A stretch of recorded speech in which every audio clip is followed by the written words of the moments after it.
Hey friends, my name is Jake. Welcome to Canadian Cutting Edge. Before we get into the knife for today, just a little update about this knife. This is the tuna fire knife. It actually does have a model number, which I added to the title of the video.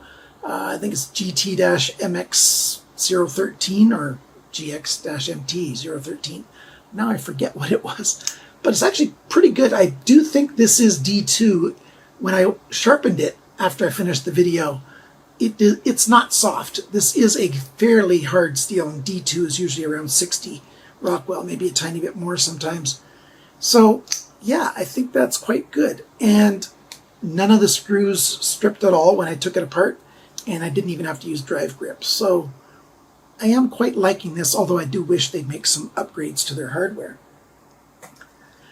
Also, I did finally get through to WestJet. I do have my flights arranged.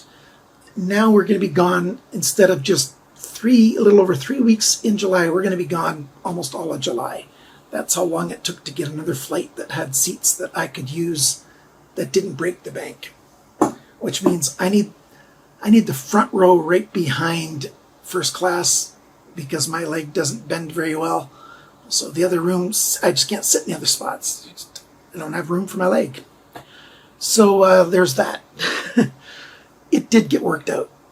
I'm still ticked off at both of Canada's major airlines, but hey, it is what it is, and it's going to be done.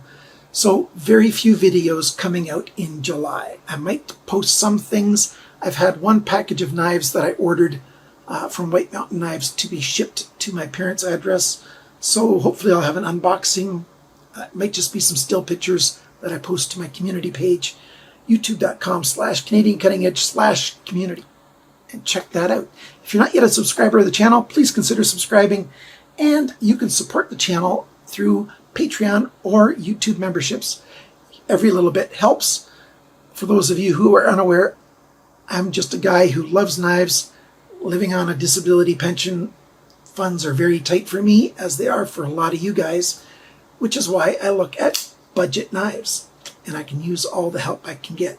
This is a budget knife that I got from White Mountain Knives. It lists for $44.99. D2 steel, stainless steel frame lock, G10 on the other side, and made by TwoSun, the TS76-G10. Just barely 8 inches long, so it's a full-size knife, not a large knife, but full-size. And I'm quite liking it. There's a lot of pros about this knife. There's a few cons, just like every knife that I review. I'm not creating cons, I just find them. I am a details guy. By the way, I only let YouTube interrupt my videos once. That's right after the intro. So thank you for letting those advertisements play. That's the other way I get paid. If you can't support me through Patreon or YouTube memberships, please consider letting the advertisements play. It does help. So let's buckle up. We're going to take a good look at the TS76 coming to you right now.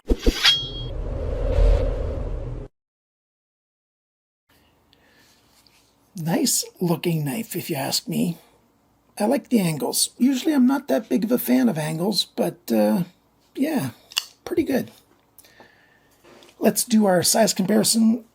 Still don't have the Ontario rat back. I had my daughter do the dyeing of the scales, and she came over and saw me 2 days ago, but we forgot the she forgot the scales at home, so we'll have to get them some other time. At this rate, it's going to be after my summer break.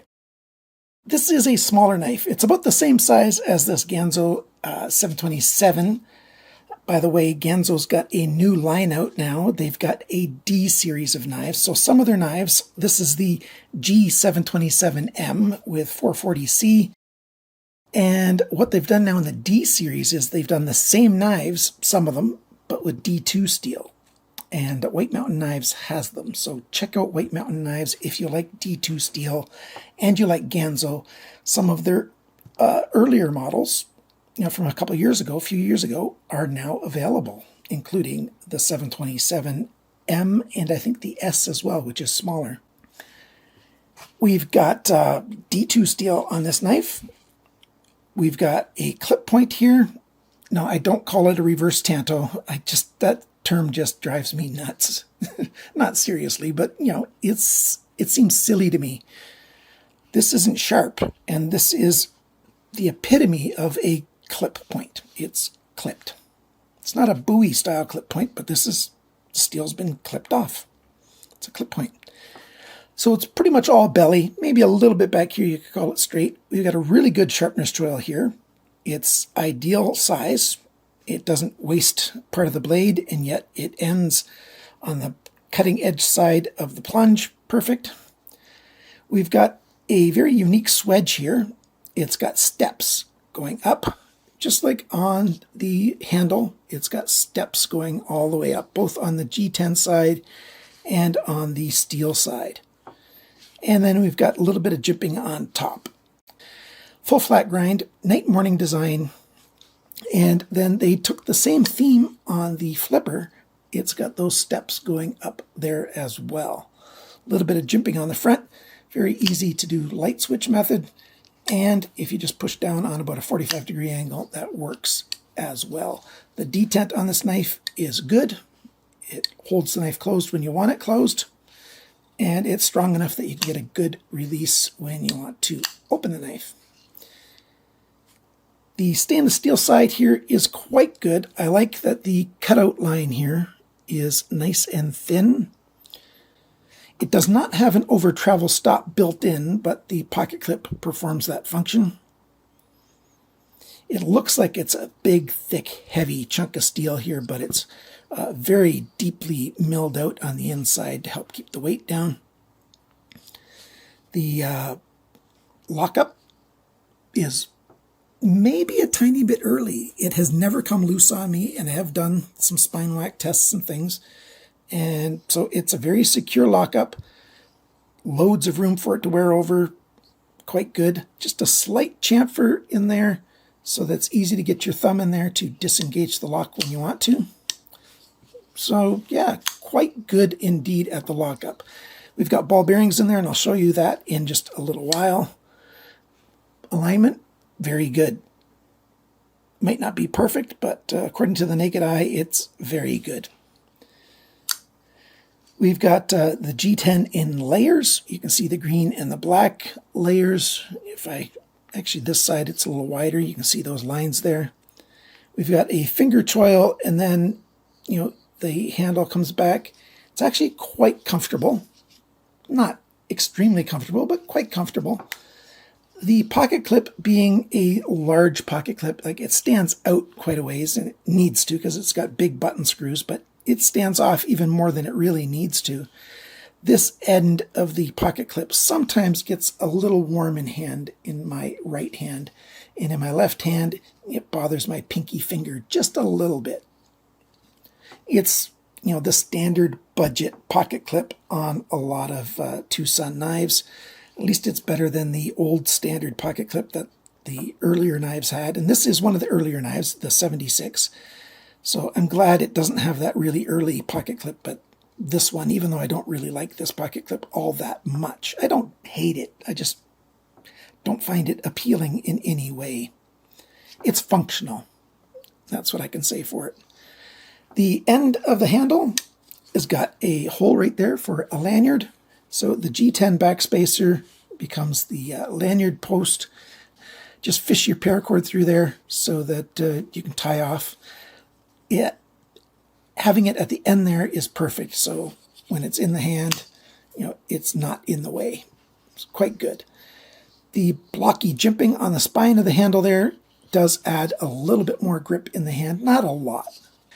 I don't like the jimping on the spine of the blade. No, the jimping itself is fine. But with these steps going up, it's so thin up here that you don't really have, you know, comfort with your thumb on there. If you're going to be doing some cutting that takes a little while, a little extra work, that's so thin that it's going to get a little hot on your thumb. So there's that to consider. The G10 has got sort of a radius crown on it, and then it's got lines milled in it on an angle here. That's why you see those that decoration there. And then, like I said, it's got the steps going along back here. a swedge on the back, just a slight swedge here on the belly part of the handle, but not back here. And same thing on the steel side. You've got a bit of a chamfer, not a swedge. It's got a chamfer up here, but not back here. Is it a problem? No. It's fairly good. The most discomfort on this knife, if you're going to use it for an extended time, is the pocket clip. And the second is that up there. Other than that, not so much of a problem. How well does this knife perform for cutting duties? It's quite good. It's not very thick behind the grind. It's actually quite thin, thinner than I expected it to be. And it slices very well. The grind angles, they're okay. They're not terrible. They're not great. It's got a strong tip, so if you need to do some piercing, it does okay with that. So yeah, decent knife. Now let's take this thing apart and show you the insides. Here it is taken apart. G10 on this side, and yes, they put a race on this side, some steel, so that the ceramic ball bearings have something to run in other than just the G10. Of course, they couldn't mess that up. And they put a little bit of a path, a little trench there for the ball bearings to slide in. So I like these ball bearings, quite nice. Captured stop pin right there. That's what shows up out the front. That's why they had to open it up at the front there. And yeah, it just takes 2 screws to take it apart. D-shaped pivot pin, but it's a D-shape only on the end, not where the blade runs. So I like that a lot. And yeah, good quality screws. Nice stainless steel, big screws. So there you go. That's all we've got for taking it apart. Oh, notice the big cutouts even on the lock arm. And that's why it's so light, and ceramic detent ball too. There we go. Now that you've seen all that, let's go over all the sizes, dimensions and stuff. 116 grams, that's 4.1 ounces, pretty good. Sharpness from the factory, 100 bes, a bit better than average, so that's good. The length of the cutting edge, 90.4 millimeters, 3.56 inches. The blade length, tip to the closest spot on the handle, 89.9 millimeters, 3.54 inches. The thickness of the blade at the thickest spot up here on the ricasso is where I measured it. There's actually, I didn't show you this before, the flat does go all the way along there, just a very narrow little flat section. So technically it's not a full flat grind, but practically it is. So the flat is, or the thickness is 3.85 millimeters, 1.51 inches. So it doesn't look like it's well over 1/8 of an inch, but it is. The blade depth, the deepest spot is right here. That is 27.6 millimeters, 1.09 inches. How thick is it behind the grind? It is thin, 0.35 millimeters, 13.5 thousandths of an inch thin. Yeah, that's why she slices so very well, which means you're going to be able to sharpen this knife a number of times before you get it thick behind the grind. I like that. I like that a lot. The grind angles, they're pretty consistent. On this side, 18.9 degrees. On this side, 21.6 degrees, with, again, just slight variation at the heel and at the tip again. So quite well sharpened. 20 degrees per side is good if you want a hard-working, robust knife. If you want to do a lot of delicate work, more light work, put it down to 16, 17 degrees. Or to compromise, maybe 18. The handle length, and I measure it when it's like this. Straight back, and I measure it like that. That is 100 actually, it's a bit different. On the steel side, it's 114.6 millimeters, which is 4.51 inches. The G10 side, measured the same way, is 115.4 millimeters, which is 4.54 inches. So it's just under a millimeter difference, but in some ways, when you look at it, it's kind of obvious that it doesn't quite match up, especially back here. Oh well. The grip area. It's a tiny bit under 4 inches, about 10 centimeters, so that's not bad. The thickness of the handle, not counting the pocket clip, 13.3 millimeters, which is 0.523 of an inch. Very good. And the handle depth within the grip area, it's largest right here, 24.9 millimeters, 0.98 inches. When the knife is closed, the widest point is right up here, 31.6 millimeters, 1.24 inches. And the total length of the knife when the blade's deployed, 204.3 millimeters, 8.04 inches. So 3.5 and about 4.5, that's not bad proportions. The balance point I didn't talk about before, it's right where I like it to be. I like it to be just where the finger grips it, just close to the pivot. How much does this knife cost? I said in the intro, $44.99 US. That's at White Mountain Knives. Hopefully you'll get it back in stock again. It's out of stock as I make this video. You can open up the website to this page using my link down below if you can't find it otherwise. Click on the notify me button and you'll get an email when it's back in stock. But you take off 10% with coupon code CCE and that makes it $40.49. 50 Canadian dollars. So a $50 knife, yeah, this is a budget-friendly knife. I did find it on eBay. They're wanting like $90 for this knife. That's American. That's a little bit too high. AliExpress doesn't have a listing for this on the day I'm posting this. But maybe it'll come back, maybe it won't. Being an older model, it might not be easy to find. So what do I like? What do I dislike? All those things. It's a good design. The steel is quite nice. I would like that the cutout for the lock arm here would be on the inside so that it would just look cleaner on the outside. The hardware is really good. Good quality hard screws. I like that you've got these flush screws, kind of like Kubi and Civivi and several other manufacturers use, instead of button screws. Where they did use button screws, they are good quality button screws. And even these button screws here on the pocket clip, they are also T8 screws, just like all the rest. It's a cool design. The sharpness choil really helps when you go to sharpen it. It looks nice. The things that I don't like, it's just too narrow up here. It does make a difference. I don't like that.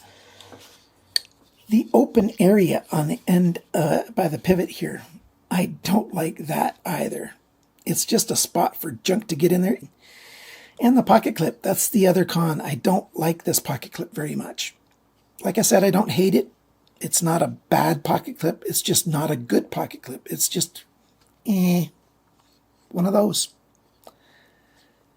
I like the texture all over the handle. Helps give it grip. It's a good size for what I like. My hands are into the extra large range, and it just fits in here in my hands very well.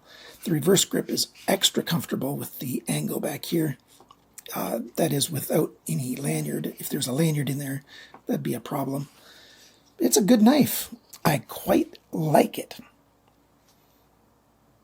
I might like a stonewash better, but I'm a softie for stonewash. So there you go. That is the TwoSun TS76-G10. Thanks for liking, sharing, commenting, and remember, friends, cut towards your chum, not your thumb.